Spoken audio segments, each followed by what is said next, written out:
Stacy جانتی تھی کہ اگر وہ یہ دکانیں لے لیتی تو اس کی فہد کے ساتھ کوئی امید باقی نہ رہتی۔ فہد نے نیچے جھک کر کاغذات پر نظر ڈالی۔ یہ منتقلی کا معاہدہ تھا۔ جیسا کہ تمہاری ماں نے کہا، اگر اس دن تم نے میری جان نہ بچائی ہوتی تو شاید میں اپنی جان گنوا بیٹھتا۔ میری جان کی قیمت یہ دو دکانیں ہیں، اس لیے یہ لے لو۔ اس بات کو یہیں ختم سمجھو۔ مجھے بھی کسی کا احسان لینا پسند نہیں۔ اس کے الفاظ بے حد صاف اور سخت تھے۔ اسٹیسی کا خوبصورت چہرہ زرد پڑ گیا۔ اس نے ہونٹ کاٹ لیے۔ میری ماں نے بات کو بڑھا چڑھا کر بیان کیا۔ اگر میں نے اس دن آپ کی جان نہ بھی بچائی ہوتی تو غالب امکان ہے کہ آپ کی جان نہیں جاتی، اور ویسے بھی میں نے یہ سب اپنی مرضی سے کیا۔ اس دن یہ سب ایک رد عمل میں ہوا۔ میں نہیں چاہتی کہ لوگ کہیں میں نے آپ کی جان بچا کر فائدہ اٹھایا۔ شاید لوگ یہ بھی کہیں گے کہ اگر انہیں پتہ ہوتا کہ آپ کو اتنا نقصان برداشت کرنا پڑے گا تو وہ چاہتے ہی نہ کہ میں آپ کی جان بچاؤں۔ اس کی آنکھوں میں ضد کی چمک تھی جو رفتہ رفتہ سرخ ہونے لگی۔ اس نے سر اٹھایا اور کہا، اگر اس قسم کی بات پھیل گئی تو کون مجھ سے شادی کرے گا؟ لوگ مجھ سے دور بھاگیں گے۔ فہد نے تیور چڑھا کر سنا۔ اس کی مامن اور ماں بھی یہی بات کہہ چکے تھے، لیکن وہ جانتا تھا کہ اگر وہ یہ دکانیں واپس لے لیتا تو اسٹیسی کا احسان ہمیشہ اس پر رہتا۔ پیسے سے حل ہونے والے مسائل میرے لیے مسائل نہیں ہیں۔ اب جب کہ بات یہاں تک آ پہنچی تھی، فہد نے گول مول بات کرنے کا ارادہ چھوڑ دیا۔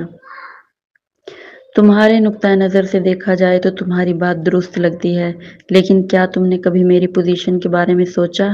میں یہ دکانیں کیسے واپس لے سکتا ہوں، یا تمہیں صرف کام کی چوٹ کے عام معاوضے کے مطابق ادا کر سکتا ہوں؟ تمہارا خاندان کینبرا کے امیر خاندانوں میں شمار ہوتا ہے۔ تمہارے والدین کے مطابق تم نے ان کے لیے قیمتی ترین اثاثہ ہو۔ تمہاری ٹانگ ٹوٹ چکی ہے اور شاید نشان بھی رہ جائے۔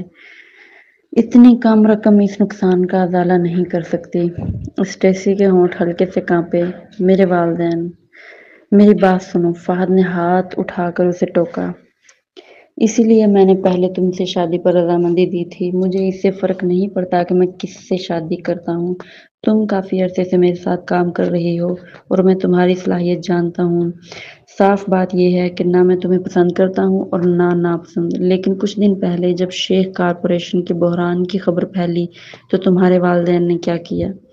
میرے والد نے تمہارے والد سے پوچھنے کے لیے کال کی کہ کیا وہ لبرٹی میں کسی کو جانتے ہیں، مگر تمہارے والد نے میرے والد سے بات کرنے سے گریز کیا، ہماری کالز کا بھی جواب نہیں دیا۔ اسٹیسی کا چہرہ شرم سے لال ہو گیا۔ اسے توقع نہیں تھی کہ فہد اتنی سیدھی بات کرے گا۔ آپ غلط سمجھ رہے ہیں۔ اس وقت میرے والد واقعی بہت مصروف تھے۔ وہ بھی حل سوچ رہے تھے۔ انہوں نے کالز اس لیے نہیں اٹھائی کیونکہ ان کے پاس ایک پرائیویٹ فون اور ایک بزنس فون ہے۔ اسے یہ معلوم نہ تھا کہ اگر وہ سچ بول دیتی تو فہد کو کچھ اچھا لگتا، مگر اس نے اپنے والد کو چھپانے کا فیصلہ کیا اور فہد کو ایسا لگا جیسے وہ اسے بے وقوف سمجھ رہی ہو۔ چائلڈ خاندان جان بوجھ کر ان سے دور نہیں بھاگا تھا، تو پھر شیخ خاندان کے بحران کے بعد مسٹر اور مسز چائلڈ فوراً ان کے گھر معافی مانگنے کیوں پہنچ گئے؟ فہد نے بحث کرنے کی زحمت نہیں کی۔ اگر اسے اسٹیسی سے ہمیشہ کے لیے ناتا نہیں توڑنا ہوتا تو وہ اتنی باتیں نہ کرتا۔ چلو اب تمہاری ماں کی بات کرتے ہیں، فہد نے سنجیدگی سے کہا۔ اس دن جب میں نے تمہیں کال کی، تمہاری ماں نے تمہارا فون اٹھایا، اور جب میں نے منگنی توڑنے کی بات کی تو وہ بڑی خوشی سے مان گئی۔ اسسٹنٹ چائلڈز، کیا تمہارے والدین شیخ کارپوریشن کے ساتھ یہ سب کچھ نہ ہوا ہوتا تو منگنی توڑنے پر راضی ہو جاتے؟ اس کا سوال اتنا سنجیدہ تھا کہ اسٹیسی کا چہرہ فوراً سرخ ہو گیا۔ اس دن اسسٹنٹ چارلز، تم ایک بہترین عورت ہو، لیکن شادی دو لوگوں کے درمیان نہیں بلکہ دو خاندانوں کے درمیان ہوتی ہے۔ فہد نے دو ٹوک کہا۔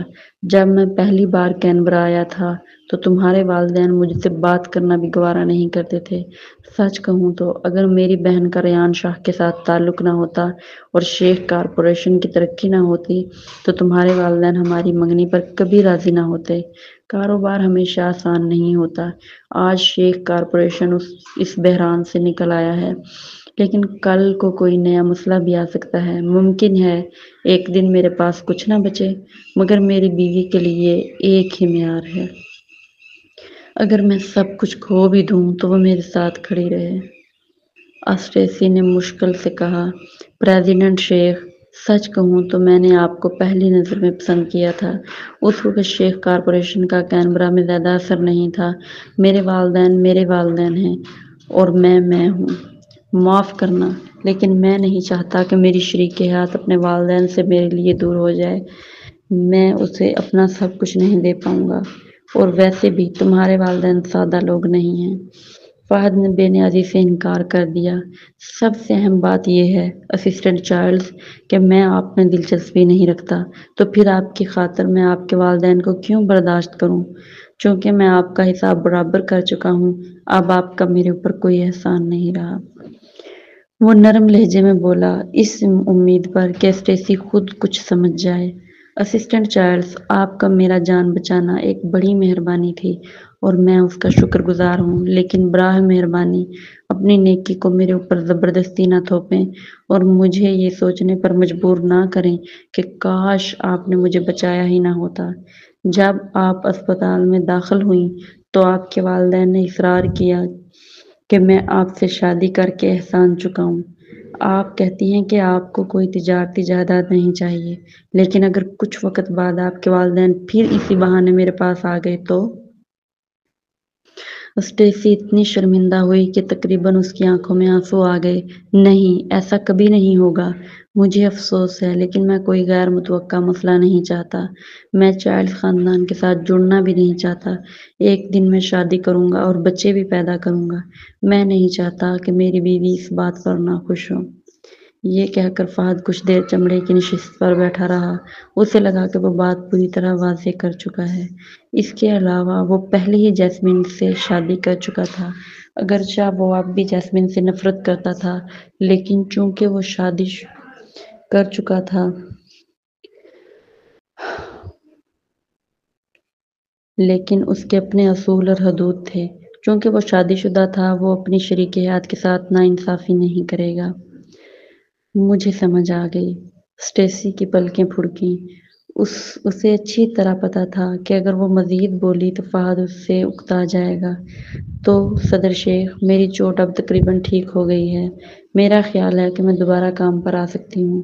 اپنی صلاحیت کے ساتھ میں کچھ سادہ دفتری کام کر سکتی ہوں۔ گھر پر بیٹھنا واقعی بورنگ ہے۔ فہد کی نظریں اس کی بیساکھی پر ٹک گئی۔ نہیں، آپ کی موجودہ حالت میں آپ واپس کام پر نہیں آ سکتی۔ اگر آپ گر جائیں تو اس کا ذمہ دار کون ہوگا؟ میری کمپنی؟ آپ کے ساتھی؟ فہد نے ایک کے بعد ایک تیز سوال داغ دیے۔ اگر کسی نے آپ کی تصویر کھینچ کر آن لائن ڈال دی تو لوگ سمجھیں گے کہ شیخ کارپوریشن اپنی زخمی ملازمین سے برا سلوک کرتا ہے۔ معاف کیجیے، لیکن میں یہ رسک نہیں لے سکتا۔ آرام کریں، آپ کی تنخواہ ملتی رہے گی۔ وہ اسٹیسی کے رویے سے خوش نہیں تھا۔ اصل میں اس کی یہ اسسٹنٹ پہلے کافی سمجھدار رویہ اختیار کرتی تھی، اب اچانک اتنی بے سمجھ کیوں ہو گئی تھی؟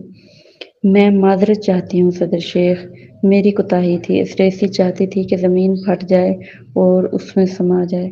اصل میں وہ بھی واپس آنا نہیں چاہتی تھی، لیکن اپنے کچھ ساتھیوں کی بات سن کر اسے خوف ہوا کہ کہیں کوئی فہد کو اس سے چھین نہ لے۔ مس چارلز، فہد نے لہجہ نرم کرتے ہوئے اس کا خطاب بدلا، آپ کی ماں نے کہا تھا کہ آپ میری کمپنی میں میری وجہ سے آئیں۔ دراصل اس کی ضرورت نہیں تھی۔ آپ کی ایک اعلیٰ حیثیت ہے اور آپ قابل بھی ہیں۔ آپ کو میری اسسٹنٹ بننے کے لیے خود کو جھکانے کی ضرورت نہیں۔ آپ اپنے والدین کی کمپنی میں واپس جا سکتی ہیں۔ مجھ پر اپنا وقت ضائع نہ کریں۔ یہ بات اسٹیسی کے لیے ایک بڑا دھچکا تھی۔ پھر بھی اس نے دانت پیستے ہوئے کہا، صدر شیخ، میں صرف آپ کی وجہ سے یہاں کام کرنے نہیں آئی۔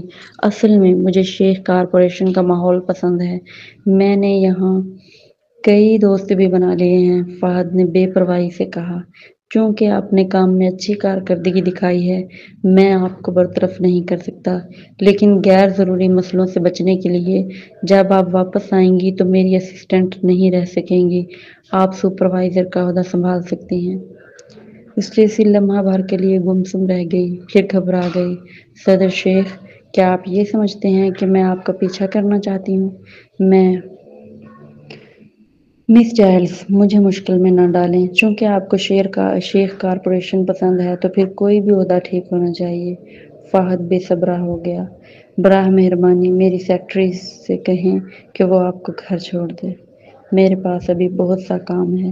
یہ کہہ کر اس نے اندرونی فون نمبر ڈائل کیا اور اپنی سیکرٹری کو کہا کہ اسٹیسی کو باہر تک چھوڑ آئے۔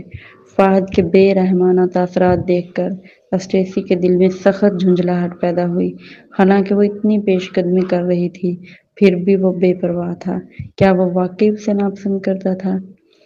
کچھ دیر بعد سیکرٹری اندر آئی اور مؤدبانہ بولی، مس چائلڈز، میں آپ کو واپس چھوڑ آتی ہوں۔ اسٹیسی کی آنکھیں بجھ سی گئیں۔ اس نے ایک ہاتھ سے اپنی بیساکھی پکڑی اور دوسرے ہاتھ سے سیکرٹری کا بازو تھام لیا۔ تب ہی وہ آہستہ آہستہ باہر نکلی۔ جب وہ نیچے پہنچی تو مسز چائلڈز نے بے صبری سے پوچھا، کیسا رہا؟ کیا آپ نہیں دیکھ رہی کہ میں باہر بھیجی جا رہی ہوں؟ اسی لمحے اسٹیسی کے آنسو پھوٹ پڑے۔ امی، آپ کو پتہ ہے اس نے مجھے کس بری طرح ڈانٹا؟ اس نے تو تقریباً آپ دونوں کو خود غرض کہہ دیا تھا۔ میں آپ سے منت کرتی ہوں، دوبارہ ایسا مت کیجیے گا۔ آپ کی وجہ سے مجھے یہ سب سہنا پڑا۔ کسے خبر تھی کہ شیخ کارپوریشن پھر سے سنبھل جائے گی؟ مسز چائلڈ نے شرمندگی سے کہا۔ ویسے بھی شروع میں تو میں شادی توڑنے کا ارادہ نہیں رکھتی تھی۔ فہد نے ہی مجھے اپنی تجارتی جائیدادوں کا لالچ دیا۔ میرا خیال ہے اس نے یہ جان بوجھ کر کیا۔ کیا اسے پہلے ہی پتہ تھا کہ شیخ کارپوریشن بحران سے نکل آئے گی؟ اس نے ہمیں صرف اس لیے نہیں بتایا کیونکہ اسے آپ میں دلچسپی نہیں ہے۔ وہ حد سے بڑھ گیا ہے۔ کیا وہ صرف اس لیے ہمیں حقیر سمجھ رہا ہے کہ اس کی بہن کے ایگزیکٹو کونسل سے تعلقات ہیں؟ یہ سب کچھ نہ ہوتا اگر آپ دونوں اتنے خود غرض نہ ہوتے، اسٹیسی نے جھنجھلا کر کہا۔ مجھے پہلے ہی معلوم ہے کہ اسے مجھ میں دلچسپی نہیں۔ میں نے سوچا تھا کہ شادی کے بعد آہستہ آہستہ اس کے دل میں میرے لیے جذبات پیدا کروں گی۔ چھوڑو، فہد دنیا کا اکیلا مرد نہیں ہے۔ مسز چائلڈ بے صبر ہو گئیں۔ ہمارا پس منظر اچھا ہے، اوپر سے اس نے آپ کو 2 تجارتی جائیدادیں بھی دے دی ہیں۔ آپ کا سماجی رتبہ بڑھ گیا ہے اور قدرتی طور پر آپ کے شریک حیات کے معیار بھی بلند ہوں گے۔ آپ تو یہ بھی نہیں سمجھ سکتی کہ کسی کو پسند کرنے کا کیا مطلب ہے۔ مجھے فہد پسند ہے اور اس کا اس کی حیثیت سے کوئی تعلق نہیں۔ اسٹیسی حد درجے تھک چکی تھی۔ آخر وہ ایسے گھرانے میں کیوں پیدا ہوئی؟ ایسے والدین کیوں تھے؟ رات 9 بجے فہد رات کا کھانا کھا کر اپنے اپارٹمنٹ واپس آیا۔ گھر اندھیرے میں ڈوبا ہوا تھا۔ جیسمین ابھی تک نہیں لوٹی تھی۔ عجیب بات یہ تھی کہ اسے یہ سب کچھ ناپسند سا لگا۔ اس نے فون نکالا اور جیسمین کا نمبر ملایا۔ جیسمین اس وقت لینوکس خاندان کے گھر میں چیئرمین لینوکس کے بیٹے سے بات کر رہی تھی۔ جب اس نے کال کا نوٹیفکیشن دیکھا، پھر اس نے چیئرمین لینوکس کی طرف شائستگی سے مسکرا کر دیکھا اور کھڑکی کے پاس جا کر کال اٹھا لی۔ جیسمین، تم کب واپس آ رہی ہو؟ وقت دیکھو، کیا تم کسی اور مرد کے ساتھ گھوم رہی ہو؟ میں ایک بزرگ سے بات کر رہی ہوں۔ جیسمین نے ناگواری سے پیشانی سکیڑی۔ اگر موقع ملتا تو وہ ضرور اس کی بد زبانی کا جواب دیتی۔ خبردار، تمہیں 10 بجے سے پہلے واپس آنا ہوگا۔ جیسمین کے ہونٹ کھلے، مگر وہ کچھ بول پاتی اس سے پہلے ہی کال کاٹ دی گئی۔ اس نے فون کی اسکرین بے بسی سے دیکھی، پیچھے مڑ کر دیکھا تو اچانک دیکھا کہ ہیرالڈ 1 میٹر کے فاصلے پر کھڑا تھا اور اسے پتہ بھی نہیں چلا تھا۔ کیا بات ہے، کوئی آدمی تمہیں گھر جانے کا کہہ رہا ہے؟ ہیرالڈ نے مذاق سے پوچھا۔ جیسمین نے اس کا سوال نظر انداز کیا اور گھڑی کی طرف دیکھا۔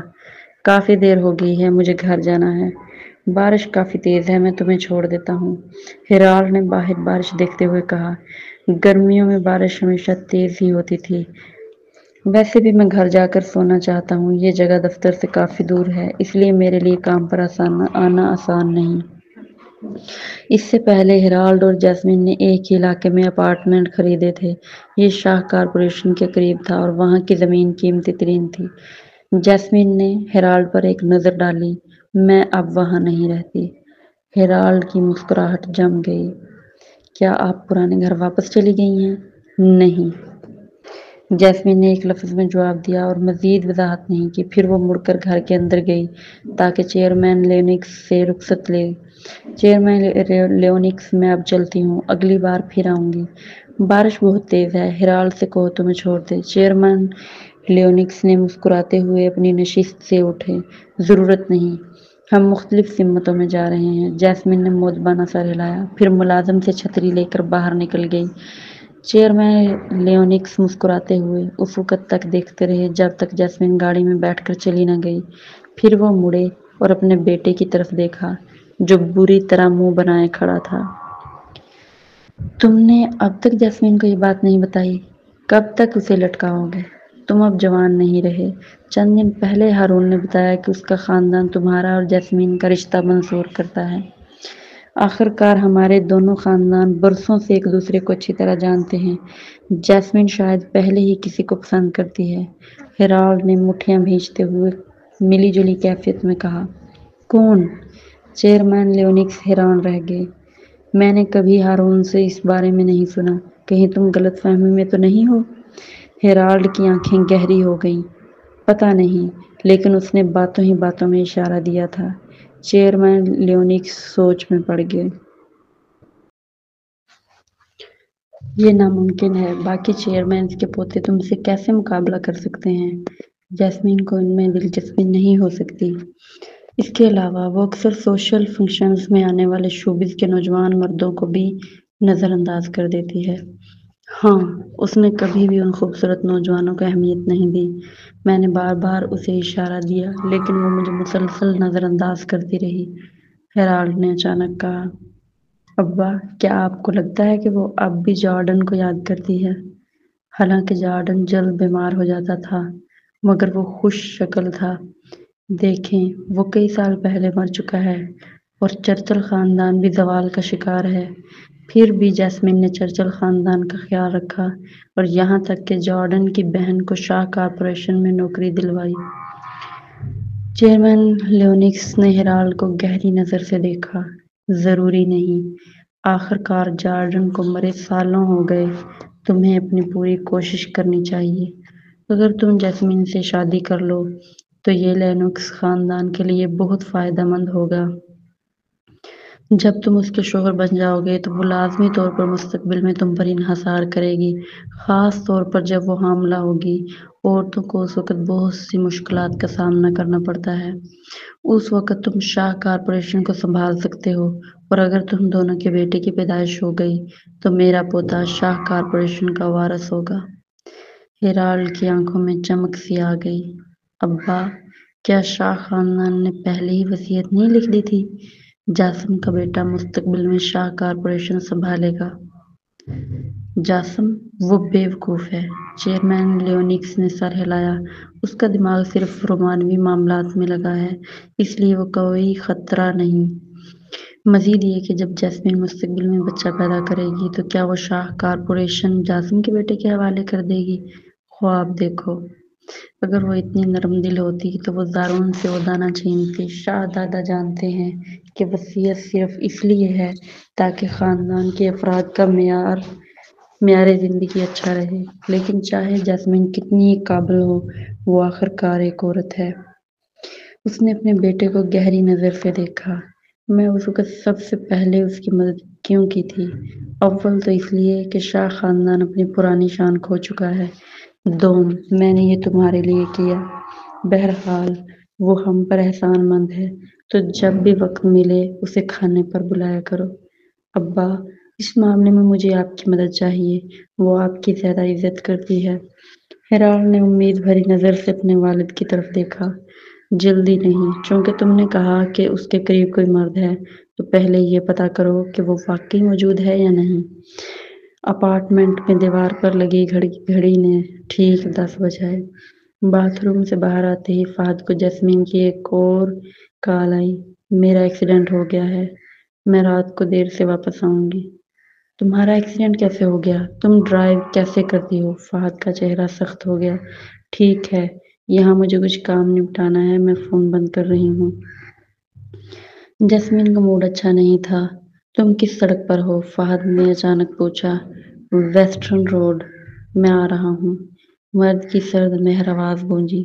سڑک کے کنارے چھتری تھامے کھڑی جیسمین لمحہ بھر کو چونک گئی، مگر فوراً پاس کھڑے ایک آدمی کی اونچی آواز نے اسے ہوشیار کر دیا۔ بی ایم ڈبلیو چلانے والی تم جیسی عورت کو مجھ جیسے بندے کی سطح پر کیوں آنا پڑا؟ میری تو صرف سانٹانا ہے۔ دیکھو تم نے میری گاڑی کو کتنا نقصان پہنچایا ہے۔ بارش بھی زوروں پر ہے۔ تم $20,000 دے دو، میں معاملہ یہی ختم کر دوں گا، ہم دونوں کا وقت بچ جائے گا۔ یہ وہی نوجوان تھا جو آج رات کے ایکسیڈنٹ میں ملوث تھا۔ اس کی گردن پر ٹیٹو بنا تھا، بال سنہرے رنگ کے تھے اور وہ مونگ پھلی چبا رہا تھا۔ میں نے ٹریفک پولیس کو فون کر دیا ہے۔ بارش تیز ہو رہی تھی، اس لیے جیسمین کا مزید بات کرنے کا موڈ نہیں تھا۔ وہ اپنی گاڑی کا دروازہ کھول کر اندر بیٹھنے لگی۔ اوئے، یہ کیا حرکت ہے؟ نوجوان نے اسے بے صبری سے کھینچا۔ رات کا وقت ہے، خدا جانے پولیس کو آنے میں کتنا وقت لگے۔ مجھے جلدی ہے کہ جا کر کھانا کھاؤں۔ یہ رقم تو تمہارے لیے کچھ بھی نہیں، اور اوپر سے غلطی تمہاری ہے، تم بہت تیز گاڑی چلا رہی تھی۔ دیکھو، میری گاڑی کو پیچھے سے ٹکر ماری ہے۔ میری ڈرائیونگ بالکل ٹھیک تھی، تم ہی تھے جو اچانک اوورٹیک کر گئے۔ میں بے قصور ہوں، جیسمین نے اطمینان سے کہا۔ بس اب جھگڑا ختم کرو، پولیس آئے گی تو وہی معاملہ سنبھالے گی۔ کمبخت، تم امیر لوگ اتنے کنجوس کیوں ہوتے ہو؟ نوجوان نے گالی دی۔ اتفاق سے وہاں کئی گاڑیاں پھنس گئیں اور کچھ ڈرائیورز نے سر باہر نکال کر دیکھنا شروع کر دیا۔ وہ شخص زور سے چلایا، سب لوگ دیکھ لیں، یہ بینٹلی چلانے والی عورت ہے، اس نے میری گاڑی ماری اور پیسے دینے سے انکار کر رہی ہے۔ اوئے بینٹلی والے، تم اسے معاوضہ کیوں نہیں دے دیتی؟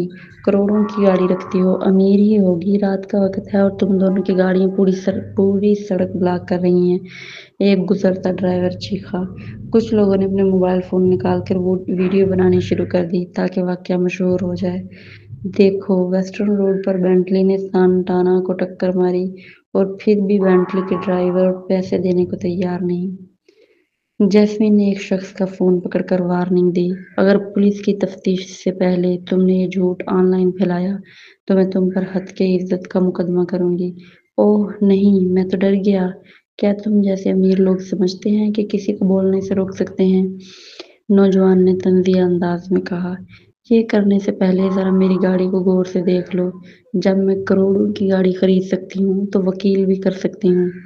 جیسمین مزید بحث نہیں کرنا چاہتی تھی، اس لیے وہ مڑی، گاڑی میں بیٹھی اور دروازہ لاک کر لیا۔ 5 منٹ بعد اس شخص نے اپنے کئی دوستوں کو بلا لیا۔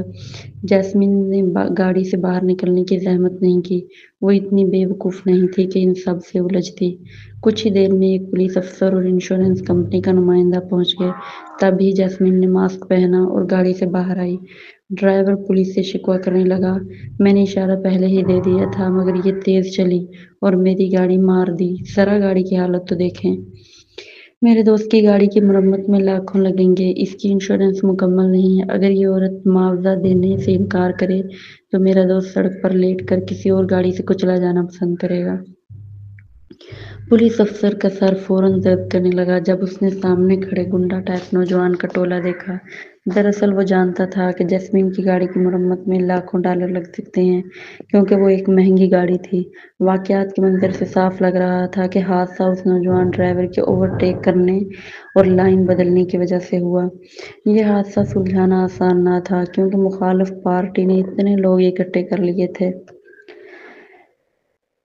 اور حالیہ دنوں میں لگژری کار حادثات کے بارے میں خبروں کا شور بھی زیادہ تھا۔ افسر سوچ میں پڑ گیا کہ بینٹلی چلانے والی اس خاتون کو ایک طرف لے جا کر بات کرے یا نہیں، لیکن اس کے لباس سے ظاہر تھا کہ وہ ایک عام عورت نہیں ہے۔ اگر یہ بات ایسی ہے تو کیا آج کل ہمیں گاڑی کے حادثات کا فیصلہ گاڑی کی قیمت دیکھ کر کرنا چاہیے؟ اچانک ایک مضبوط قامت والا شخص بھورے رنگ کی چھتری تھامے جیسمین کی طرف بڑھا اور سرد لہجے میں بولا۔ فہد جلدی میں نکلا تھا، اس لیے اس نے سادہ کالے پینٹ اور ٹی شرٹ پہن رکھی تھی، مگر اس کا 1.9 میٹر قد اور اس کی ٹھنڈی شخصیت نے وہاں موجود سب کو فوراً سنجیدہ کر دیا۔ جیسمین نے پلٹ کر حیرت سے اس کی طرف دیکھا، اسے توقع نہیں تھی کہ وہ اتنی جلدی پہنچ جائے گا۔ فہد نے اس کی طرف دیکھنے کے بجائے اپنی برف جیسی آنکھیں سامنے کھڑے چند نوجوان بدماشوں پر گاڑ دیں۔ اگرچہ تمہاری انشورنس مکمل نہیں ہے اور گاڑی کو نقصان ہوا ہے، مگر یہ الزام کسی اور پر ڈالنے کا بہانہ نہیں۔ گاڑی کے پچھلے حصے کو دیکھ کر صاف پتہ چلتا ہے کہ تمہارے اوورٹیک کرنے سے یہ حادثہ ہوا ہے۔ اگر آج میری بیوی بینٹلی نہ چلا رہی ہوتی تو ٹکر کے زور سے ڈرائیور کا سر پھٹ سکتا تھا۔ نوجوان ڈرائیور اپنے حق میں آواز بنانے کے لیے کئی دوست بلا لایا تھا، مگر فہد کو دیکھ کر جو قدآور اور ٹھنڈے لہجے والا تھا، وہ یکدم کمزور محسوس کرنے لگا۔ خیر، میری گاڑی کو نقصان ہوا ہے، اگر آپ معاوضہ نہیں دیں گے تو میں آج یہاں سے نہیں جاؤں گا۔ نوجوان ڈرائیور سیدھا زمین پر بیٹھ گیا۔ یہ دیکھ کر اس کے دوست بھی بارش میں بیٹھ گئے۔ فہد نے ان پر ایک نظر بھی نہ ڈالی۔ وہ مڑا، گاڑی سے ڈیش کیم نکالی اور افسر کو تھما دی۔ دیکھ لیں، اگر ٹریفک قوانین کے مطابق غلطی ہماری ہے تو ہم معاوضہ دیں گے، لیکن یہاں ایسا نہیں ہے، ہمیں کوئی دھونس نہیں دے سکتا۔ فوٹیج دیکھنے کے بعد افسر نے سانٹانا کے ڈرائیور سے کہا، یہاں صاف نظر آ رہا ہے کہ اس کی رفتار 35 تھی، مگر آپ نے رفتار بڑھا کر اوورٹیک کیا، اسی لیے ٹکر ہوئی۔ اور دیکھیں، آپ کی گاڑی کا آدھا حصہ ابھی بھی بیچ والی لین میں ہے۔ یہ حادثہ آپ کی اپنی غلطی تھی۔ ڈرائیور فوراً بڑبڑایا، آپ تو پولیس والے بھی لگژری گاڑی والوں کی سنتے ہیں، تو کیا ہوا اگر وہ بینٹلی چلاتی ہے؟ ہمیشہ حادثے میں غلطی کم قیمت گاڑی والے پر ڈال دیتے ہیں۔ پولیس افسر کا چہرہ سخت ہو گیا۔ جیسمین کا موڈ بھی اچھا نہیں تھا۔ آخرکار حادثہ ایک بڑی مصیبت ہوتا ہے، لیکن اس سے زیادہ مصیبت یہ تھی کہ وہ ایسے شخص سے ٹکرا گئی جو اسے آسانی سے چھوڑنے والا نہیں تھا۔ چلو، ڈرامہ کرو۔ فہد کے چہرے پر سرد تاثرات برقرار رہے۔ سیدھی سی بات ہے، ہم نے گاڑی کی انشورنس لے رکھی ہے، جیسے ہی رپورٹ کریں گے کمپنی سے ہمیں معاوضہ مل جائے گا، لیکن چونکہ تم ڈرامہ کر رہے ہو، ہم تمہاری مرمت کا خرچ برداشت نہیں کریں گے۔ تم تیز گاڑی چلا رہے تھے، اس لیے ذمہ داری تم پر بھی آتی ہے۔ ہم پر کوئی فرض نہیں کہ تمہیں پیسے دیں۔ تم چاہو تو مزید تماشا کرو، مگر یہ مت سوچنا کہ ویڈیو بنا کر تم سب کی ہمدردی لے لو گے۔ جب افسر فوٹیج سب کو دکھا دے گا، سب کو پتہ چل جائے گا کہ حق کس کا ہے۔ اس نے اپنی گاڑی کی چابی جیسمین کی طرف اچھالی۔ میری گاڑی گھر لے جاؤ، میں تمہاری چلاؤں گا۔ اس کی گاڑی سڑک کنارے کھڑی تھی، جبکہ جیسمین کی گاڑی ابھی بھی اندر پھنسی ہوئی تھی، اس لیے اس گاڑی سے نکلنا مشکل تھا۔ حیرانی سے جیسمین نے سر اٹھا کر اسے دیکھا۔ تو میں اب واپس جاؤں؟ ہاں، فہد نے بے تاثری سے سر ہلایا۔ یہ سن کر جیسمین اس کی پوریشیں لے کر روانہ ہو گئی۔ چونکہ وہ آ گیا تھا تو اسے کام پر لگا دینا بہتر تھا، چاہے وہ کتنی ہی ذہین کیوں نہ ہو۔ اسے پتہ تھا کہ اپنے شوہر کو کیسے استعمال کرنا ہے۔ جب سانٹانا کے ڈرائیور اس کے دوستوں نے فہد کی پوریش دیکھی تو وہ حیران رہ گئے۔ یہ جوڑا آخر کتنا امیر تھا کہ ایک بینٹلی اور ایک پورشے چلاتا ہے۔ سر، آپ تو بہت امیر ہیں، ڈرائیور نے جھجکتے ہوئے کہا۔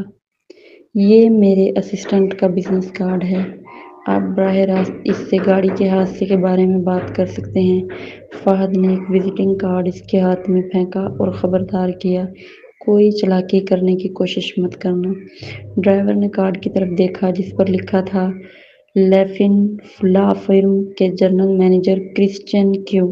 یہ حقیقت کہ فہد کے پاس کسی لا فرم کے جنرل مینیجر کا کارڈ تھا، اس کی غیر معمولی حیثیت کا ثبوت تھی۔ فہد کے ٹھنڈے تاثرات اور بلند قد کو دیکھ کر ڈرائیور کے دل میں ایک انجانا خوف پیدا ہو گیا۔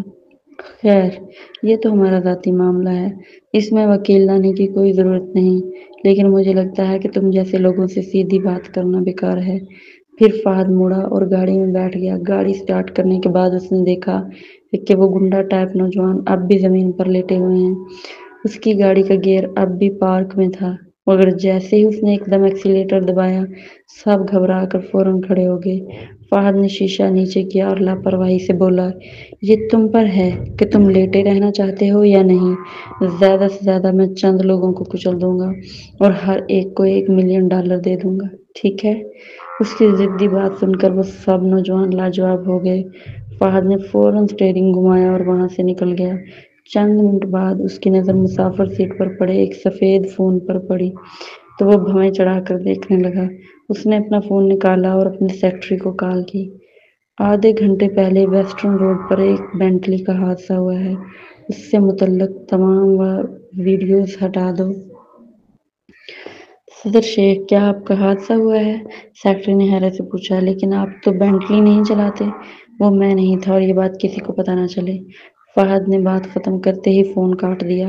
اسی دوران گاڑی کے اندر گھنٹی بجنے لگی۔ اس نے جیسمین کے فون کی طرف دیکھا جو بلوٹوتھ سے اسکرین سے جڑا ہوا تھا۔ اسکرین پر آنے والی کال کا نام ہیرالڈ لینوکس نظر آ رہا تھا۔ وہ چند سیکنڈ کے لیے خاموش رہا، پھر ایک انجانے جذبے کے تحت کال ریسیو کر لی۔ گاڑی میں ایک مرد کی نرم آواز گونجی، جیسمین، میں ایک ویڈیو دیکھ رہا تھا اور دیکھا کہ آپ کا حادثہ ہوا ہے۔ کیا آپ ٹھیک ہیں؟ کیا مجھے آنا چاہیے؟ دوسری طرف سے کوئی جواب نہ ملنے پر ہیرالڈ نے کہا، معاف کیجیے، اگر مجھے معلوم ہوتا کہ آج رات اتنی تیز بارش ہوگی تو میں آپ کو ڈنر پر بلاتا ہی نہیں، بلکہ مجھے آپ کو خود چھوڑنا چاہیے تھا۔ مزید سننے کی ہمت نہ کرتے ہوئے فہد نے فوراً کال کاٹ دی۔ جلد ہی اس شخص کی دوبارہ کال آ گئی۔ اس بار فہد نے جیسمین کا فون اٹھا کر پچھلی سیٹ پر پھینک دیا۔ اس کے بعد فون کی گھنٹی دوبارہ نہ بجی، لیکن فہد کا موڈ بری طرح خراب ہو گیا۔ کیا وہ پاگل تھا جو ایسی بارش میں جیسمین کو دیکھنے آ گیا؟ جیسمین کا حادثہ ہونا آخر فہد کے لیے کیوں اہم تھا؟ اور وہ بھی اس وقت جب وہ کسی اور مرد کے گھر ملنے گئی تھی۔ یہ تو صاف جھوٹ تھا۔ اگر فہد نے اسے جلدی گھر آنے پر مجبور نہ کیا ہوتا تو شاید وہ اس شخص کے گھر رات گزار دیتی۔ فہد نے گاڑی پارک کرنے کے بعد غصے سے اپنے اپارٹمنٹ کا رخ کیا۔ اپارٹمنٹ میں مکمل خاموشی تھی۔ جب وہ بیڈ روم تک پہنچا تو باتھ روم سے پانی گرنے کی آواز سنائی دی۔ جیسمین اندر شاور لے رہی تھی۔ واپس آنے کے بعد اسے احساس ہوا تھا کہ بارش میں اس کی جیکٹ بھیگ گئی تھی، اس لیے باہر قدموں کی آہٹ سن لی تھی اور جان گئی تھی کہ فہد واپس آ گیا ہے۔ اس نے جلدی سے نہایا، مگر یہ توقع نہیں کی تھی کہ اچانک باتھ روم کا دروازہ زور سے کھل جائے گا اور فہد ایسے اندر آ دھمکے گا جیسے سردیوں کی برفانی ہوا۔ جیسمین نہ صرف شرمندہ ہوئی بلکہ ایک انجانے خوف سے کانپ اٹھی۔ فہد، باہر جائیے، میں… وہ اپنی بات مکمل بھی نہ کر پائی تھی کہ فہد نے اسے ٹھنڈی دیوار سے دھکیل کر لگا دیا اور دیوانہ وار چومنے لگا۔ وہ ششدر رہ گئی۔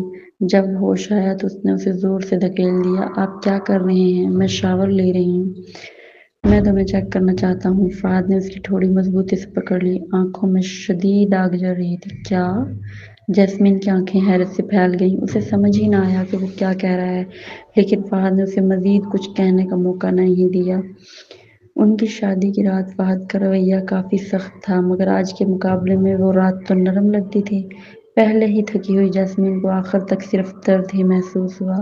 یہ درد ایسا تھا جیسے اس کے جسم کے ٹکڑے ہو گئے ہوں۔ وہ جتنا بھی اسے روکنے کی کوشش کرتی، سب بے سود تھا۔ رات ختم ہونے تک اس نے تکلیف میں کروٹ بدلی اور دیکھا کہ بیڈ شیٹ پر خون کے دھبے لگے ہوئے ہیں۔ اس کا جسم ہی نہیں، دل بھی بری طرح زخمی ہو گیا تھا۔